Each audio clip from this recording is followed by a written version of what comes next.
Boa tarde a todos. Hoje o nosso estudo será sobre um tema muito importante e muito comum dentro da Umbanda, que é sobre o anjo de guarda. Então a gente pede que todo mundo nos auxilie com silêncio, com a concentração, porque eu acredito que esse tema interessa a todos, médiuns ou não. Bom, quando nós falamos em anjo de guarda, a imagem que forma em nossa cabeça, muito provavelmente, é aquela que a igreja imortalizou. Isto é, um indivíduo, homem ou mulher, com as suas asas, frequentemente de cabelo loiro, olhos azuis, etc. Mas nós sabemos que isto é apenas um simbolismo. A começar pelo seguinte: as asas significavam apenas que eram seres que não se prendiam à terra, que tinham a oportunidade ou a facilidade de se deslocar pelo espaço, inclusive voando. Então daí nasce o simbolismo, das asas. O que os espíritos nos revelam é que todos nós, ao encarnar, teremos do outro lado uma entidade que se interessa pela nossa felicidade e que procurará nos ajudar nos caminhos da vida. É essa figura que nós chamamos anjo de guarda, que não é um anjo na concepção católica, é apenas um bom espírito. Um espírito como nós, porém um pouco mais evoluído e que tem por tarefa assistir as pessoas que estão sob a sua proteção. Já conversei com muitas pessoas preocupadas em saber o nome dessa entidade e dizem: qual será o nome do meu anjo de guarda? E eu sempre brinco dizendo: deve ser José da Silva. E saber que um anjo de guarda chama José da Silva não vai significar nada, porque existem milhões de José da Silva. Geralmente, a pessoa que quer saber o nome, ela não quer ouvir que seu anjo de guarda chama José. Ela quer ouvir um nome assim, meio bizarro, meio diferente. Qual que é o nome do seu anjo de guarda? O nome do meu anjo de guarda é Escalion, Metraton, não sei o quê. Não, às vezes é o José da Silva e deveria dar graças a Deus por ter alguém que do outro lado se interesse pela nossa felicidade. Esse espírito tem uma tarefa que é um tanto quanto penosa e ao mesmo tempo meritória para ele, que é nos assistir. Isto é, acompanhar as fases do nosso desenvolvimento na Terra, saber se estamos progredindo ou não, se estamos caminhando pela via do bem ou não, se estamos conseguindo vencer as nossas provações ou não. E na medida do possível, interferir através da intuição, ou buscando auxílio, ou buscando socorro, a fim de que a ninguém falte o necessário, conforme as provas que tem que passar na vida terrena. Por que é importante compreender isso? Muitas pessoas, quando estão vivenciando as situações de prova, se questionam: cadê meu anjo de guarda? Cadê meu espírito protetor? Onde é que está Deus que não está vendo o sofrimento pelo qual estou passando? E esse raciocínio, obviamente, é um raciocínio totalmente falso. Porque se essa pessoa pudesse enxergar o mundo espiritual ao seu redor, ela veria não apenas um, mas diversos espíritos que se interessam por ela e que estão buscando auxiliá-la de acordo com as oportunidades. Mas nós ainda, espíritos inferiores, nós não queremos auxílio. A gente quer milagre, a gente não quer sofrer, a gente quer que a vida seja um mar de rosas. Mas a Terra ainda não é esse tipo de lar planetário. Nós todos somos espíritos ainda bastante inferiores, lutando cotidianamente para vencer as nossas imperfeições em busca das virtudes que estão em nosso caminho, mas que nós ainda não alcançamos. Então, essa terra feliz, onde não haverá sofrimento, onde não há choro, onde não há ranger de dentes, ainda não aconteceu. Um dia acontecerá sim. Quando? Quando nós, a humanidade encarnada e desencarnada, conseguir vencer todas as paixões inferiores e nos tornarmos, portanto, espíritos mais evoluídos. Aí sim nós vamos ver uma terra transformada, porque nós todos transformados faremos o bem em todas as ocasiões. Mas é comum, nós estamos em sofrimento, a gente questiona, né? O apoio dos guias. Onde é que está o Exu que não está vendo o que eu estou passando? Onde é que está o preto velho que não se interessa pelo meu sofrimento? Mas como eu disse, isso é uma visão completamente equivocada. Eles estão ali nos auxiliando, muitas vezes até quando nós não merecemos tanto auxílio ou tanto amor por parte dessas entidades para conosco.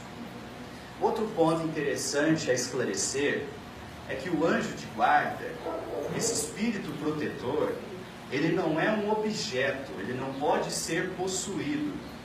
Muitas pessoas falam desse espírito, dessa entidade, como se fosse algo delas, como se fosse particular, como se fosse um chaveiro, uma posse. Não, não é assim. Essas entidades frequentemente têm por tarefa auxiliar não apenas um, mas tantos quantos ele puder auxiliar. Então, eles nos auxiliam pessoas desconhecidas, porque são anjos de guarda da humanidade. Então, é preciso se livrar desse pensamento que às vezes quer tomar as coisas, e até mesmo as entidades, como posses. Elas não são. Então, um bom espírito que se interessa pela minha felicidade, também se interessa pela felicidade de um desconhecido, e até às vezes pela felicidade de uma pessoa a quem eu não tenho amizade, ou até mesmo um inimigo, por assim dizer. Essas entidades aqui estão para auxiliar a humanidade, independente de barreiras, independente de toda e qualquer fronteira que nós possamos imaginar. Outro ponto também interessante que muitas pessoas perguntam: o anjo de guarda pode me abandonar? E a resposta é: geralmente somos nós que o abandonamos. Por quê? Se ele tem por tarefa nos auxiliar em todas as etapas da vida e em todas as dificuldades da vida, ele vai estar ao nosso lado até o fim, desde que, pelo menos, isto é, no mínimo, a gente consiga se esforçar em nos tornarmos pessoas melhores. Se a gente cruzar os braços, se deixar levar pelas tristezas, pelas aflições ou pelas dificuldades da vida, sem maior interesse em evoluir, em crescer espiritualmente, então ele se afasta, deixando que cada um trilhe o caminho de dor e sofrimento que escolheu para si. Precisa ser assim? Obviamente não, mas muitas vezes é, por escolha nossa, por imprudência nossa. Mas como é que eu sei quando tem essa entidade me influenciando? Não existe outra forma que não seja autoconhecimento. Nem é tanto a mediunidade que importa nesses casos, mas o conhecer-se a si mesmo. Por quê? Se eu me conheço, se eu sei das minhas capacidades, se eu sei da forma como eu raciocino, obviamente, quando chegar um pensamento, uma intuição, cujo padrão seja diferente do meu, só pode ter sido me passado por uma outra entidade. E se é um bom pensamento, uma boa inspiração que me induza a um bom caminho, ela naturalmente veio dessa entidade ou de uma outra entidade equivalente e que também tem o seu papel a desempenhar no mundo. Então, para ouvirmos o anjo de guarda, não precisamos da mediunidade audiente para ouvir os espíritos como vocês estão agora ouvindo a minha voz. Nós precisamos de autoconhecimento, serenidade e de oração. Quem quer que consiga isso em seu próprio coração, estará frequentemente não apenas ouvindo, mas em sintonia com o seu espírito protetor. E se seguir as intuições, as sugestões que ele nos passar, nós mais facilmente passaremos pelas dificuldades da vida. Mas, se escolhermos não ouvir, nós vamos sofrer e eles estarão ali olhando, observando, esperando a gente tomar o caminho do bem. Outro ponto que também frequentemente as pessoas perguntam: o anjo de guarda está virado, ele está emburrado, ele foi trancado, ele foi aprisionado. Não existe nada disso. Não é possível uma pessoa, isto é, um espírito encarnado, que normalmente é ainda bastante inferior, exercer domínio sobre um espírito que é muito superior a nós. É por isso que ele exerce essa função. Se ele fosse equivalente a nós, se ele tivesse o mesmo grau evolutivo que a gente, ele então estaria sujeito às mesmas quedas. Mas como é superior, ele não cai mais naquilo que possa nos machucar, que ele transcendeu. Então, como pode, como às vezes escuto alguém dizer: porque no terreiro onde eu ia, o antigo Pai de Santo trancou meu anjo de guarda. Como é que pode uma pessoa encarnada ter força e domínio sobre uma entidade cuja evolução ultrapasse muito a nossa? Então, isso são fantasias. A única forma de distanciarmos do anjo de guarda é termos pensamentos, atos e sentimentos contrários ao bem. Se não fizermos isso, essa entidade estará conosco e nos auxiliará em todos os momentos. E se conseguirmos desencarnar bem, o que implica em viver bem, sem dúvida nenhuma será uma das primeiras entidades que nós vamos encontrar do lado de lá. Essa missão é dada a todo espírito que atingiu determinado patamar evolutivo, que já conseguiu algum tipo de elevação espiritual. As entidades com quem eu trabalho sempre fizeram questão de ressaltar a importância do anjo de guarda. Por quê? Porque frequentemente nas provações da vida nós nos sentimos sozinhos e desamparados. E eles dizem: não existe nenhuma dessas duas palavras. Aliás, as palavras até existem. O que não existe é aquilo que elas expressam, isto é, ninguém na Terra está sozinho, em momento algum. Por pior que às vezes seja uma pessoa, por mais mal que ela tenha feito na Terra, pode ter certeza que ao lado dele vai ter um pai, ou vai ter uma mãe, ou vai ter um antigo amigo, um espírito que se interessa pela sorte. Porque o processo da justiça divina visa sempre a educação. E a punição, quando ela acontece, é a consequência da infração às leis, e não a vingança de Deus sobre nós. Quando nós começamos a enxergar a vida por essa ótica, muita coisa muda. Deus não fica ofendido com os meus atos, não fica ofendido com o que eu falo, com o que eu penso, com o que eu sinto. Mas Ele estabeleceu um parâmetro muito rígido, que são as leis divinas, e determinou que tudo aquilo que nós possamos vir a fazer, sentir ou pensar, se contrariar essas leis divinas, naturalmente vamos sofrer. Então o sofrimento é a consequência da não observação ou do não cumprimento da lei divina, e não a ira de Deus sobre nós. Qualquer que seja a imagem que possamos formar de Deus, ela não pode ser nada menos do que o absoluto em todos os pontos. Então pensar que esse ser, criador de tudo e de todos, que deu origem a todos os espíritos, criador da matéria e todas as formas de vida, vai ficar com raiva ou virar a cara a um de seus filhos, é um pensamento que já não se sustenta mais hoje frente ao conhecimento que nós temos da espiritualidade. Porém, não nos enganemos. Espiritualidade não é cor-de-rosa, mundo espiritual não é algodão doce. As leis são rígidas e são severas, e quem quer que as infrinja vai sofrer. O anjo de guarda é aquele espírito, como um pai, cauteloso, observando o desenvolvimento do seu filho e pronto a intervir, dizendo: isso está errado, isso está certo, toma cuidado com isso, faça mais aquilo. Se nós procurarmos exercitar do autoconhecimento, vamos estar sempre prontos a ouvir os seus conselhos e seguindo, fatalmente o resultado será a melhora, será vencer as provações, será evoluir. Dentro da Umbanda se fala muito em acender a vela para o anjo de guarda. Por que isso é importante ou por que é que se faz isso? Primeiro, eu acredito e posso arriscar um palpite. Grande parte da humanidade só ora quando o bicho está pegando, quando a coisa está feia.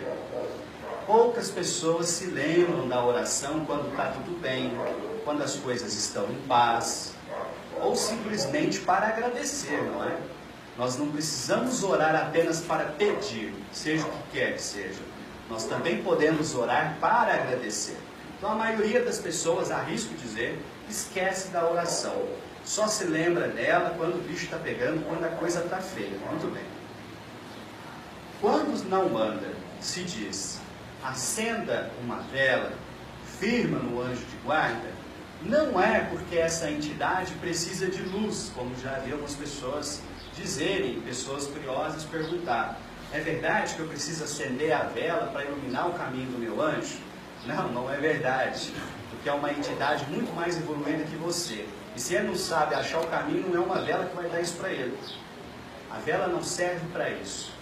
A vela é como se fosse um foco, onde a pessoa com fé, ao acender a vela, ao fazer as suas orações, concentra o seu pensamento e aprende a direcionar essa força. E olha, se tem uma entidade que é responsável por me instruir no caminho do bem, quanto mais próximo eu me aproximar vibratoriamente dela, mais facilmente eu conseguirei ouvir os seus conselhos. Então, no momento em que se acende a vela para o anjo de guarda, se faz a oração, se coloca em sintonia com a espiritualidade superior. Fica, portanto, mais fácil para essa entidade nos esclarecer e nos orientar. Por quê? Porque frequentemente nos esquecemos da oração e só lembramos da sua eficácia nos momentos de dor. E isso é uma coisa geral. Eu também faço muito isso. Minha esposa está internada agora com uma pedra nos rins. E eu nunca lembrei tanto da oração como hoje. Nos demais dias, não é que não tenho o hábito de orar, tenho, mas a necessidade, o sofrimento quando bate a porta, então nos faz querer mais ardentemente a força da oração. O dia que aprendermos a fazer isso, sem precisar que a dor bata a nossa porta, então nós viveremos com uma melhor sintonia com essas entidades que estão aí para nos ajudar, que estão aí para auxiliar a nossa evolução. Às vezes, uma preta velha me disse isso uma vez, cada um de vocês que está aqui tem também o seu protetor espiritual, independente de estar de branco, de vir no terreiro ou não, toda a humanidade tem.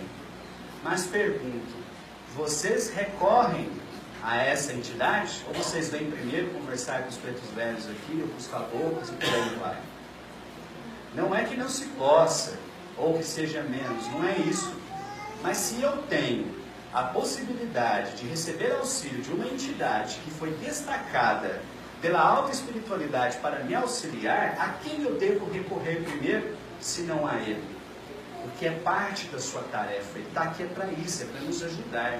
Ah, então eu posso ir no terreiro conversar, pedir ajuda para um preto velho, para um caboclo, para um baiano? Claro que pode, mas não se esqueça que ao seu lado muitas vezes tem uma entidade que está querendo te ajudar, esperando apenas que seus pensamentos, seus sentimentos e seus atos estejam firmes no bem.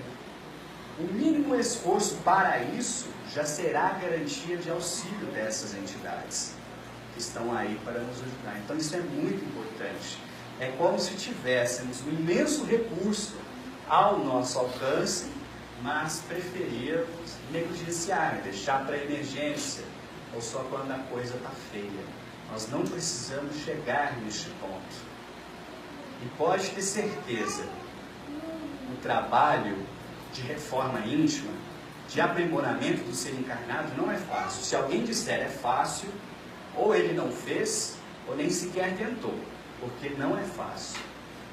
Mas é muito mais fácil quando nós estamos em sintonia com essa entidade. Vou contar uma experiência pessoal para vocês. Eu, quando era mais jovem, eventualmente sonhava com uma mulher. Nunca fui de dar muita importância aos sonhos, e até hoje não ligo muito para isso. Mas eu sonhava com uma mulher. E essa mulher, quando eu estava passando por situações ou problemas, ela vinha e me dava um conselho. Se vocês já assistiram aquele desenho Caverna do Dragão, era igual o Mestre dos Magos. Fala, quando você pergunta o que, já não está lá mais. Mas ela vinha, dava um conselho, eu acordava e tinha aquilo na cabeça. O tempo foi passando e eu ficava naquilo. Será que ela é meu anjo de guarda, meu espírito protetor? Muito bem. Quando eu fiz 18 anos de idade, eu tive o último sonho com ela.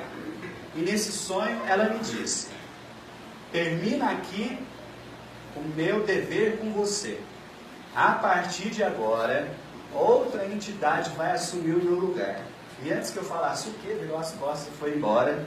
E nunca mais a vi, nunca sonhei, não sei aonde está. E desde então, comecei a, até mesmo nos sonhos, não a ver, mas a sentir a presença de uma entidade que não se revelava, não se mostrava, não dizia o nome, mas que eu sentia que estava ali interessada no meu futuro. Meu primeiro contato direto com essa entidade foi no dia 8 de janeiro de 2013. Eu estava de férias do serviço em casa, na internet, conversando com alguém sobre espiritualidade, que é uma coisa que eu faço desde 2002, e a pessoa me fez uma pergunta: o que é Umbanda? E eu dei aquela resposta clássica que fala da diferença de Umbanda e Espiritismo. Ah, usa branca, acende vela, tem atabaque, etc.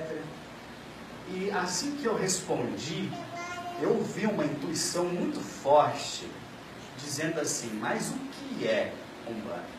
Eu não sabia, eu tinha dado uma definição por alto.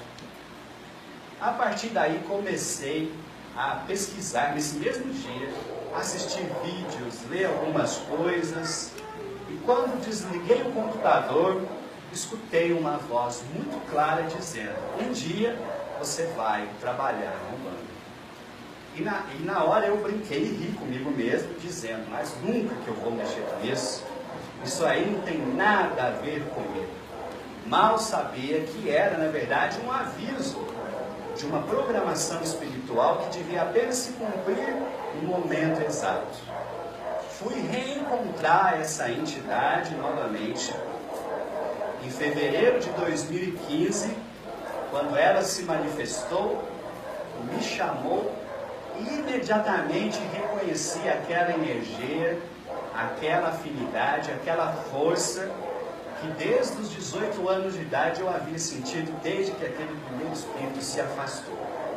E ela então se apresentou a mim com o nome de Pai Cipriano das Almas, mesmo preto velho. Trago isso pelo seguinte: muitas pessoas imaginam que o anjo de guarda não pode se manifestar ao médium, ou não pode vir a trabalhar com ele. Que bobagem é essa? Desde quando nós encarnados é que temos conhecimento para ditar ao mundo espiritual como ele deve se organizar ou funcionar? Não é assim que funciona. Então, por que eu trouxe esse caso? Porque as entidades que vocês verão agora há pouco se manifestar não são simplesmente espíritos qualquer que estão vindo aqui. São entidades cuja evolução supera em muito a nossa. E o dia que nós tomarmos conhecimento disso, e que pudermos encontrá-los e abraçá-los do lado de lá, é que nós vamos ver a força dessas entidades e o quanto nós fomos agraciados, muito embora talvez não tenhamos dado devido valor. Então, para encerrar, eu gostaria de deixar aqui nessa reflexão de hoje é que a gente nunca se esqueça dessa entidade, porque da parte dela, ela nunca esquecerá da gente. Que assim seja.